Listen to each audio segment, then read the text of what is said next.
નમસ્કાર વિદ્યાર્થી મિત્રો, ધોરણ 12 નામાના મૂળ તત્વો એમાં ભાગ 1 માં છઠ્ઠું પ્રકરણ ચાલે છે। એમાં આપણે છઠ્ઠા પ્રકરણમાં ભાગીદારની નિવૃત્તિ કે મૃત્યુ, ભાગીદારની નિવૃત્તિ કે મૃત્યુ આ ચેપ્ટર છે। હવે એમાં આપણે દાખલા નંબર 9 ગણવાનો છે। તો 9 ની થોડી વિગત જોઈ લઈએ। થોડુંક મેં દોરી રાખ્યું છે કે તમને ખ્યાલ આવે, સમજાય એટલા માટે। તો જે વિગત આપી છે માધવ, રાધા અને ગોપી, 3 નામ છે। જો મેં અહીંયા નામ નથી લખ્યા એટલા માટે જ કે આપણે નામ ખ્યાલ આવે, રકમમાં સમજણ પડે। તો પહેલું નામ હોય પહેલા લખવાનું છે માધવ, પછી બીજું નામ છે રાધા અને ત્રીજું નામ છે ગોપી। હવે નફા નુકસાનનું પ્રમાણ આપ્યું છે પણ એ આપણને એમ ખબર પડે એવું છે નહીં। માધવ, રાધા અને આ ગોપી। તો પહેલા રકમ સમજી લઈએ, વિગત સમજી લઈએ, પછી આગળ વધીએ। તો નફા નુકસાનનું જો પ્રમાણ આપ્યું છે એ આ રીતે આપ્યું છે એટલે આપણને થોડું મુશ્કેલ પડશે। તો માધવ, રાધા અને ગોપી નફા નુકસાનનું પ્રમાણ આપ્યું છે જૂનું પ્રમાણ 1/3, 1/3 અને 1/6। તો હવે આને આપણે શું કરવું પડે? છેદ સરખા કરવા પડે। તો છેદ બધાનો 6 થશે। જુઓ તો 6 લાવવા માટે પહેલામાં જુઓ તો 3 એ ગુણવા પડે, તો ઉપર 3 એ ગુણો 3/6, પછી આને 2 વડે ગુણો તો 2/6 અને આને 1 વડે તો છેદ, એટલે જૂનું પ્રમાણ 3/2/1 એ અહીંયા લખું છું માત્ર તમારી જાણ માટે કે તમને ખ્યાલ રહે જૂનું પ્રમાણ। હવે નવું પ્રમાણ કે લાભનું પ્રમાણ નથી આવ્યું એટલે આપણને ખબર છે કે જે ભાગીદાર નિવૃત્ત થાય એ નિવૃત્ત સિવાયના બાકીના ભાગીદારો છે એ જ લાભનું પ્રમાણ હશે અને એ જ જૂનું પ્રમાણ હશે। તો 31 ના રોજનું પાકું સરળ પેઢીનું આપ્યું છે। તો જો પાકા સરળ એમ કીધું છે મૂડી રાધાની, માધવની 1,36,000, રાધાના 50,000, ગોપીના 54,000, લેણદારો 50,000 આપ્યા છે, કામદાર વળતર અનામત આપ્યું છે 24,000, પ્રોવિડન્ટ ફંડ આપ્યું છે દેવ કહેવાય 15,000, રોકાણ વગર ભંડોળ 12,000, ટોટલ 3,41,000 થાય છે। મિલકતો બાજુ તમે જુઓ તો મિલકત બાજુ રોકડ બેંક આપી છે 12,000, દેવાદારો આપ્યા છે 80,000, એમાંથી 5,000 ગાલખાત અનામત બાદ કરીને 75,000 બહાર લખ્યા છે। સ્ટોક 62,000 લખ્યો છે, રોકાણો 58,000 લખ્યા છે, કાઉન્સમાં કીધું છે બજાર કિંમત 64,000 છે, પેટન્ટ અદ્રશ્ય મિલકત છે 35,000, મકાન કાયમી મિલકત છે 75,000, જાહેરાત ઝુંબેશ અવાસ્તવિક મિલકત છે 24,000। તો હવે ટોટલ 3,41,000 થાય છે। વધારાની જે વિગત આપી છે એમાં રાધા નિવૃત્ત થાય છે। જો અહીંયા આ ખાસ ધ્યાન રાખવાનું કે કોણ નિવૃત્ત થાય છે? તો આ રાધા છે એ નિવૃત્ત થાય છે, બરાબર? તો રાધા નિવૃત્ત થાય એટલે આપણને નવું પ્રમાણ, જૂનું પ્રમાણ, લાભનું પ્રમાણ, ત્યાગનું લાભનું પ્રમાણ અને નવું પ્રમાણ એ બધું એનું એ જ થશે 3/1। કારણ કે કોઈ લાભનું પ્રમાણ, કોઈ લાભ કે કોઈ અન્ય નવું પ્રમાણ આપેલું નથી એટલે એના અભાવે આ 3/1 છે એ લાભનું પ્રમાણ થશે। હવે નિવૃત્ત થયા ત્યારે એવું નક્કી કરવામાં આવ્યું કે પેટન્ટની કિંમત 20% ઘટાડવાની છે, અદ્રશ્ય મિલકત છે એટલે 20% કિંમત ઘટાડવાની, જ્યારે મકાનની કિંમત 90% સુધી ઘટાડવી। એટલે કે મકાનની જે કિંમત છે એમાં 90% ઘટાડો નથી કરવાનો, 90% સુધી ઘટાડવાનો, એટલે કે 10% ઘટાડો કરવાનો છે। પછી કીધું છે કે કામદાર વળતર અનામતની જવાબદારી 30,000 નક્કી થઈ। અંદર આપણે જો કામદાર વળતર અનામત 24,000 હતું તો હવે 30,000 દેવાના થયા એટલે કે 6,000 નુકસાન થયું તો એ પુનઃમૂલ્યાંકન ખાતામાં આવશે અને કામદાર વળતર અનામત છે અહીંયા 24,000 છે એમાં ઉમેરીને ભંડોળ હતું એના બદલે કામદાર વળતર અનામત સીધું 30,000 લખી નાખવાનું થશે। પછી ત્રીજો હવાલો છે, દેવાદારો પર ગલખાત અનામત 5% થી વધારવાની છે. જો અંદર જે આપ્યું છે એ તો છે જ, પણ 5% વધારવાની છે. એટલે એ હવે આપણે આવશે ત્યારે હું ગણતરી તમને સમજાવું તો વધારે મજા આવશે. પછી રાધાને પાઘડી પેટે 40,000 ચૂકવાના કહી દીધું છે કે રાધાને પાઘડી 40,000 ચૂકવાની છે. લાભના પ્રમાણમાં આપશે. કોણ આપશે? તો માધવ અને ગોપી. એટલે કે 3 જેમ 1, એટલે કે 30,000 માધવ આપશે, ગોપી આપશે 40,000. આ એક સમજૂતી ધ્યાનમાં રાખવાની છે. અને આ બેયના મૂડી ખાતે ઉધાર થશે અને રાધાના મૂડી ખાતે જમા થશે. પછી અગાઉના વર્ષે માંડી વાળે ગાલખાત ના રૂપિયા 3,000 માંથી 500 મળ્યા. 3,000 ગાલખાત ઓલરેડી માંડી વાળી આગલા વર્ષે, પણ એમાંથી 500 મળ્યા. ફાયદો થયો, ગાલખાત પરત અહીંયા લખવાની છે, બરાબર. અને એ રોકડા મળ્યા એટલે બીજી અસર એક ધ્યાન રાખવાનું કે રોકડમાં આવશે એટલે રોકડ શિલકમાં વધારો થશે. એટલે એ ધ્યાન રાખવાનું છે કે 500 રૂપિયા રોકડ શિલક વધશે અહીંયા. પછીનું છેલ્લો હવાલો છે કે રાધાને રૂપિયા 5,000 રોકડા ચૂકવી દેવાના અને બાકીની રકમ બે સરખા વાર્ષિક હપ્તામાં 10% વ્યાજ સહિત ચૂકવવાની છે. અને પુનઃમૂલ્યાંકન ખાતું તૈયાર કરવાનું છે, મૂડી ખાતા તૈયાર કરવાના અને પાકું સર્વે તૈયાર કરો. અને છેલ્લે જે આ અત્યારે દાખલામાં વધારાની વિગત છે કે રાધાનું લોનનું ખાતું છેલ્લે ચૂકવણી સુધી, છેલ્લો હપ્તો ચૂકવાય ત્યાં સુધીનું અને બે સરખા હપ્તામાં ચૂકવવાના છે. એ ધ્યાનમાં રાખીને આપણે ગણતરી કરવાની છે. તો હવે જે વિગત બાકી છે પહેલા લખી નાખું. તો અહીંયા આવશે મૂડી અને દેવા અથવા એને જવાબદારી પણ આપણે કહીએ છીએ મૂડી દેવા. પછી અહીંયા રકમ આ રૂપિયા, અહીંયા આવશે મિલકત અને લેણા અને રકમ રૂપિયા. હવે અહીંયા ઉપર તમારે લખવાનું છે કે જો તમને આપ્યું છે 1/4/2016 થી ભાગીદાર તરીકે નિવૃત્ત થાય છે, એટલે કે આપણે એવું લખવાનું છે કે 1/4/16 ના રોજનું પાકું સર્વે 1/4 એ નિવૃત્ત થાય છે એટલે એ જ તારીખ આવશે. તારીખ 1/4/16 ના રોજનું. પણ ક્યારનું, કેવી રીતનું? તો નિવૃત્તિ બાદનું, બરાબર. નિવૃત્તિ બાદનું પાકું સરવૈયું.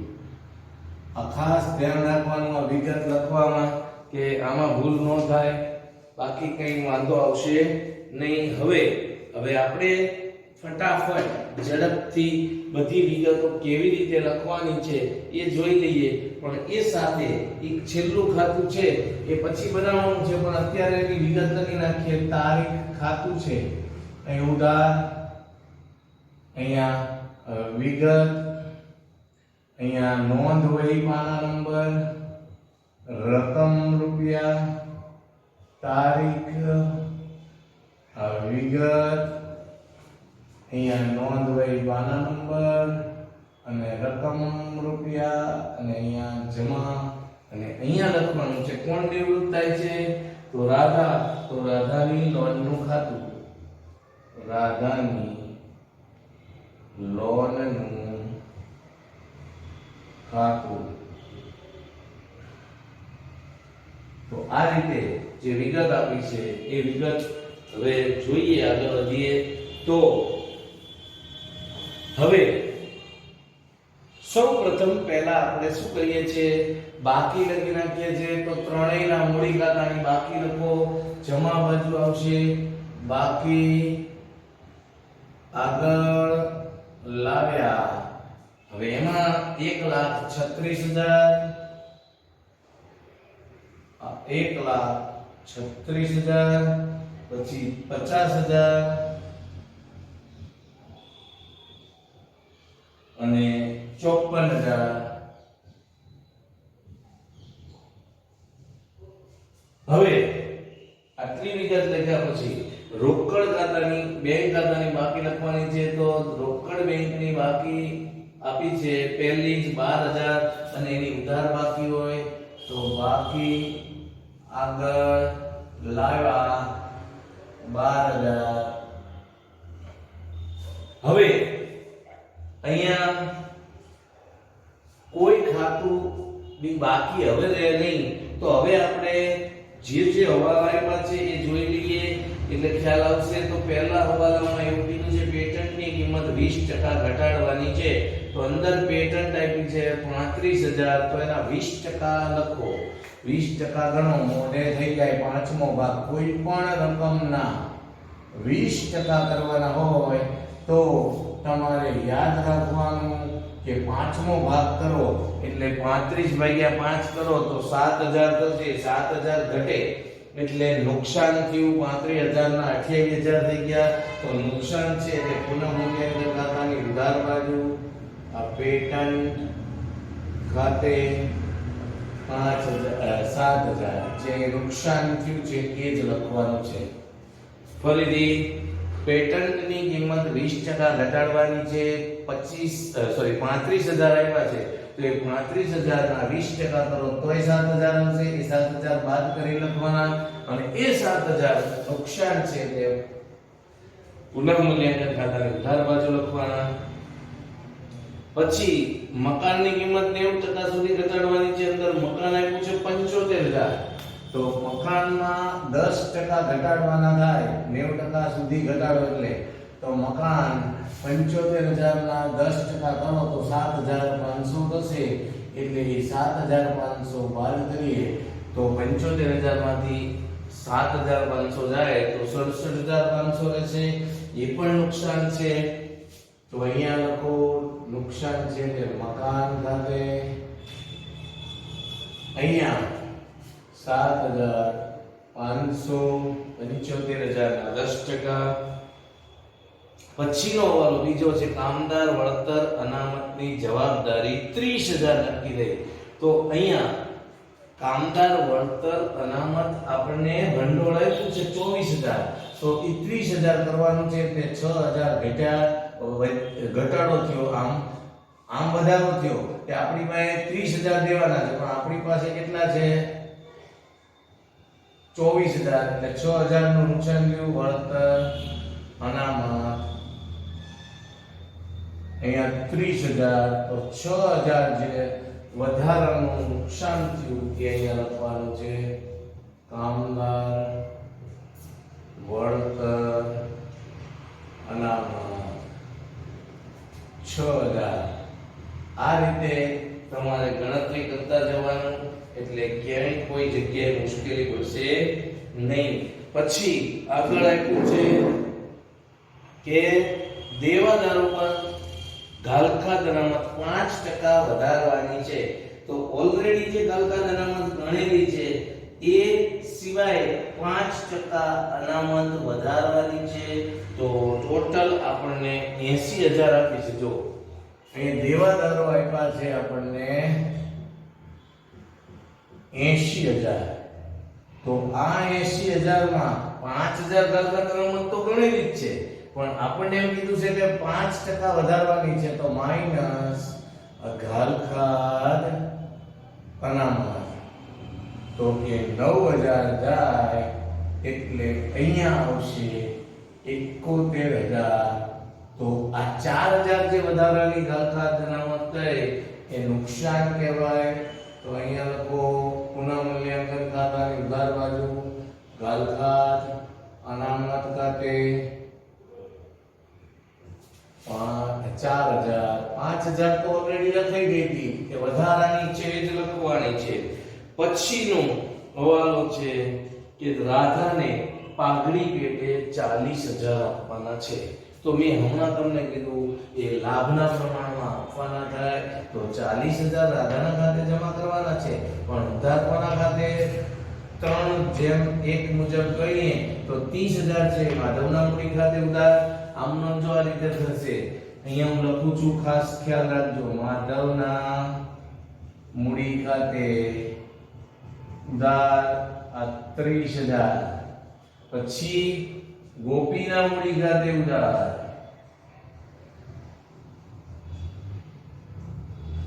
10,000 અને તે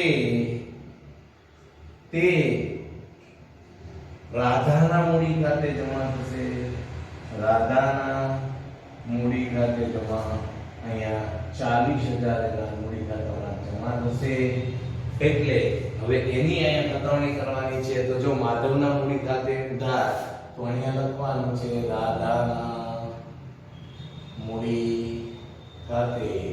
તો અહીંયા માધવમાં 30,000 અને ગોપીમાં 10,000. હવે એ ઊંધું અહીંયા નોંધ કરવાની છે. તો અહીંયા લખવાનું છે માધવના મૂડી ખાતે આ રાધામાં 30,000 અને ગોપીના મૂડી ખાતે અહીંયા 10,000. હવે આ વિગત અહીંયા પૂરી થઈ ગઈ. પછીનો હવાલો છે કે અગાઉના વર્ષે માંડી વાળેલ ગાલખાતના 3,000 માંથી 500 પરત આવ્યા. તો અહીંયા લખવાનું છે ગાલખાત પરત ખાતે. હવે 500 રૂપિયા આવ્યા તો 500 નો ફાયદો થયો. એ 500 રોકડા આવ્યા એટલે રોકડ ખાતામાં અહીં લખવાનું છે ગાલખાત પરત ખાતે 500 રૂપિયા. હવે છેલ્લો હવાલો છે રાધાને 5,000 ચૂકવાના, બાકીના જે ચૂકવાના બાકી રહે એ બે સરખા વાર્ષિક હપ્તામાં 10% વ્યાજ છે ચૂકવવાના છે. એટલે એની અસર પછી આપશું. એ પહેલા આપણે બીજી વિગતો લખી નાખીએ એટલે કોઈ રહી ન જાય. તો હવે જુઓ જે કંઈ અનામતો છે તો પહેલા કામદાર વળતર અનામત છે એ આવી ગયું. પછી રોકાણ વધઘટ ભંડોળ છે, જો એ 12,000 આપણે વેચી દેવું પડશે તો એ વેચી દઈએ. 12,000 કયા પ્રમાણમાં વેચવાનું છે? 3:2:1. રોકાણ વધઘટ ભંડોળ. તો અહીંયા 6,000, આ 4,000 અને આ 2,000. 3:2:1 મુજબ અહીંથી નીકળી જશે રોકાણ વળતર વધઘટ ભંડોળ. પછી કર્મચારી પ્રોવિડન્ટ ફંડ છે, લેણદારો છે, એનું હવે જાહેરાત ઝુંબેશ 24,000 છે. તો એ જાહેરાત ઝુંબેશ ખર્ચ છે માંડીવાળો. તો એ ઉધાર બાજુ લખવાનું અહીંયા જાહેરાત ઝુંબેશ ખર્ચ. હવે અંદર આવ્યા છે 24,000. એ 3:2:1 એટલે 6 4 તેરી 12,000, 4 2 8,000 અને 4 એકા 4,000. આ રીતે નોંધ થશે, અહીંથી નીકળી જશે. હવે જે વિગતો અંદર આપી છે જોઈ લઈએ. તો પહેલા લેણદારો જો 50,000 બાકી છે એમ નામ લખી નાખો. તો અહીંયા આ લેણદારો 50,000 એઝ ઇટ ઇઝ, કઈ આમાં ફેરફાર છે નહીં. પછી કામદાર વળતર આવી ગયું, રોકાણ વધઘટ ભંડોળ, કર્મચારી પ્રોવિડન્ટ ફંડ, કર્મચારી પ્રોવિડન્ટ ફંડ દેવું કહેવાય એટલે એ વેચાય નહીં. આપણે આ કર્મચારીઓનું છે એટલે એ એમને લખી નાખવાનું 15,000 રૂપિયા છે. તો એ લખી નાખીએ. હવે ઉધાર બાજુ જો રોકડ બેંક વેલ્યુ, દેવાદાર વેલ્યુ, સ્ટોક 62,000. હવે સ્ટોક માટે કોઈ સૂચના છે નહીં. તો અહીંયા આ સ્ટોક 62,000. પછી રોકાણ આપ્યું છે એમાં 58,000 અને 64,000 છે. એટલે કે 8,000 નો 6,000 નો ફાયદો થયો. તો અહીંયા રોકાણો ખાતે એ 6,000 રૂપિયાનો જે ફાયદો થયો એ લખો અને અહીંયા લખી નાખો રોકાણો. કેટલા આવશે? તો જો અહીંયા રોકાણો 58 ના 64 થઈ જશે. એટલે અહીંયા આ ધ્યાનમાં રાખવાની બાબત એ હતી. એવું વધઘટ ભંડોળ હતું એ પણ વેચી દીધું. અને અહીંયા આપણે જે ફાયદો થયો છે એ લખવાનો. એટલે એ ફાયદો પછી અહીંયા વેચાશે જ તે, એમાં કંઈ ફેર પડવાનો નથી. પછી પેટન્ટ આવી ગયું, મકાન આવી ગયું, જાહેરાત ઝુંબેશ થઈ ગઈ, પૂરું થઈ ગયું. હવે છેલ્લો હવાલો છે એની અસર આપવાની છે, પણ એ પહેલા હજી થોડી ગણતરી કરવી પડશે. તો પહેલા આપણે સૌપ્રથમ ખોટ જાય છે એ જો તમે દેખાય છે કે નજર સામે અહીંયા વધારે દેખાય છે. તો 500 7 દુ 14 24 ને 24500 ઉધાર બાજુ થાય છે, નુકસાન થયું. અને ફાયદો થયો 4000 અને 6500. તો આ 18000 રૂપિયા છે એ ખોટ ગઈ.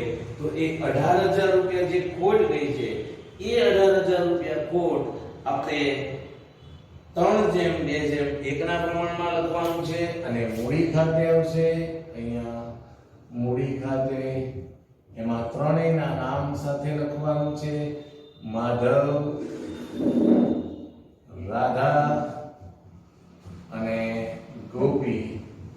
તો 3:2:1 એટલે સોરી 3:2:1 એટલે 6 6 તેરી 18 ભાગે 3000. તો 3 તેરી 9000, 3 દુ 6000 અને 3 એકા 3000. જો આ રીતે 18000 ની વહેંચણી કરો તો એ 18000 અહીંયા નુકસાન છે એટલે મૂડી ખાતામાં ઉધાર બાજુ આવશે.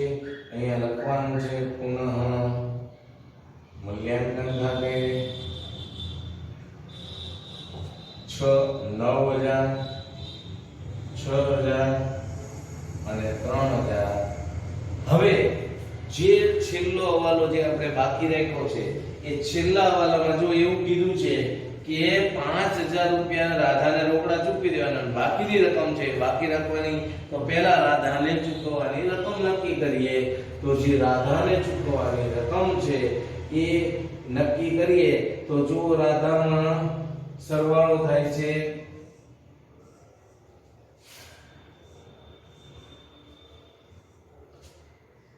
50 30 80 10 90 4 94000 થાય છે. કેટલા થાય છે? આ 94000. હવે એ 94000 અહીં મૂકી દો. હવે એમાંથી તમે જુઓ તો આ 8 ને 14000 જાય તો 80000 રહેશે ચૂકવવાના. પણ એમાં તમને એવું કીધું 5000 ચૂકવી દો. તો આ 5000 પહેલા લખી નાખીએ. અહીંયા લખવાનું છે રોકડ ખાતે. હવે આ જે રોકડ જાય છે એ લખવાનું રાધાના મૂડી ખાતે. અહીંયા રાધાના મૂડી ખાતે રોકડ જશે એટલે અહીંયા જાવકમાં લખવાનું. અહીંયા રાધાનું મૂડી ખાતું છે 5000 થી ઘટશે. હવે તમે જુઓ તો 75000 બાકી રહ્યા. તો આ 75000 છે એ રાધાની લોન ખાતે લખવાના છે. રાધાની લોન ખાતે એની ચર્ચા પછી આપણે કરીએ છીએ. બાકીનું છે પહેલા આ બધી વિગત પૂરી કરી દઉં એટલે તમારું કામ હળવું થઈ જાય. તો જુઓ હવે અહીંયા જુઓ તો 54 ને 2 56000 થાય છે. તો આ 56000 માંથી 14 ને 3 17000 જાય. તો 16 ને 39000 રૂપિયા છે એ આવશે બાકી આગળ લઈ ગયા. બાકી આગળ લઈ ગયા. 54 2 56 એમાંથી 10 4 14 17 જાય. તો 10 ને 17 જાય એટલે 40 ને 40 માંથી 1 એટલે 39000 થાય. હવે માધવની વાત કરીએ તો 1,36,1,42,000 થાય છે ટોટલ જમા બાજુનું. અને એમાંથી એની પાસે આપણે જે વસૂલ કરવાના છે એ બાદ કરીએ તો 42 જતા રહ્યા, 9000 જાય તો 91000 આવશે. ડાયરેક્ટ હું મૂકી શકું છું, તમે નહીં મૂકી શકો. તમારે એવી ટ્રાય નહીં કરવાની, નહીંતર નુકસાન જાય, સમજણ નહીં પડે. તો આ છે મૂડી ખાતાની બાકી કહેવાય. તો અહીંયા પાકા સરનામું લખી નાખીએ. આ મૂડી ખાતા અહીંયા માધવ 91000, પછી ગોપી 39000 એટલે ટોટલ થશે 1,30,000. હવે જુઓ આ 75000 રૂપિયા છે ને એ લોન કહેવાય ગોપીની, સોરી રાધાની. તો એ લખવાનું છે અહીંયા રાધાની 10% લોન. જો આ નહીં લખો તો જવાબ નહીં આવે. 75000 કેટલા છે 75000. હવે તમારે રોકડ ખાતું બંધ કરવાનું છે તો રોકડ ખાતું બંધ કરીએ તો જ સરવાળો આવશે 12500 માંથી 5000 ગયા તો વધ્યા 7000. એ 7000 છે એ બાકી આગળ લઈ ગયા કહેવાય, એટલે કે રોકડ ખાતાની બાકી 7000 રહી. તો એ 7000 અહીંયા લખવું પડશે રોકડ બેંક 7000. હવે સરવાળો બે બાજુ સરખો આવશે, અથવા તમે જુઓ એ નહીં 7000 લખો તો નહીં આવે.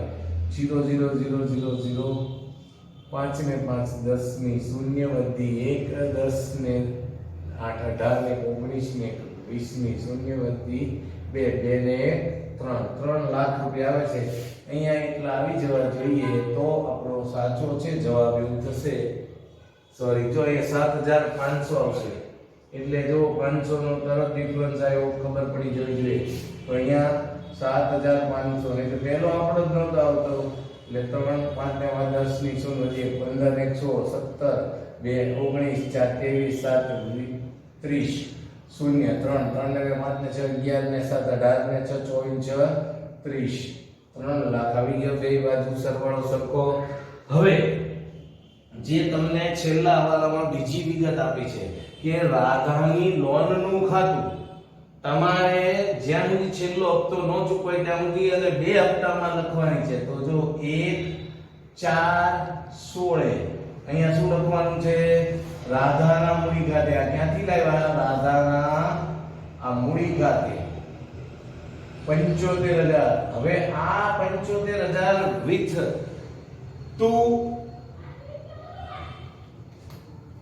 આ 2 હપ્તામાં ચૂકવવાની છે. તો એ 2 હપ્તામાં વ્યાજ સાથે ચૂકવવાનું છે.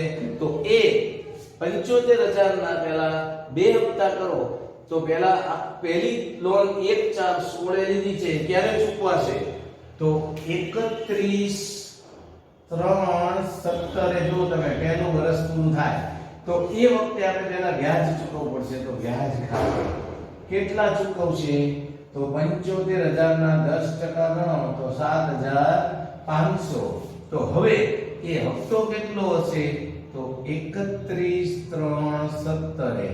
અહીંયા આ રોકડ અથવા બેંક ખાતે કેટલા ચૂકવશે? તો 75000 ના અડધા અને આ 7500 એ આ 37500 75000 ના અડધા અને વત્તા 7500 એટલે 45000 રૂપિયા ચૂકવશે. તો અહીંયા 45000 લખી નાખો. હવે 31/3/17 બાકી આગળ લઈ ગયા 37500 આવશે. હવે બે બાજુ જો તો તમે સરવાળો સરખો થઈ જશે. 75 ને 7 82500 અહીંયા 82500. હવે એ 37500 છે અહીંયા લખો 1/4/17 બાકી આગળ લાવ્યા 37500. હવે આ 1/4/17 લાવ્યા તો 31/3/18 આપણે વ્યાજ ખાતે વર્ષનું વ્યાજ થશે. તો આ 37500 ના 10% 3750 એટલે અહીંયા 40 ને 41250 થશે. અને એ 41250 31/3/18 ના રોજ ચૂકવી દઈશું. એટલે અહીંયા લખવાનું છે રોકડ બેંક ખાતે અને અહીંયા 41250. છેલ્લી ચૂકવણી સુધીનું તમને એમ કીધું કે ગણતરી કરો તો અહીંયા છેલ્લી ચૂકવણી છે એ પૂરી થઈ ગઈ. હવે આ દાખલો અહીંયા પૂરો થાય છે. આવો જ દાખલો ઉદાહરણ હશે અને આ દાખલા નંબર છે એ રિપીટ કરવાનો, ફરીથી જાતે ગણવાનો. ઘરે રહો, સલામત રહો.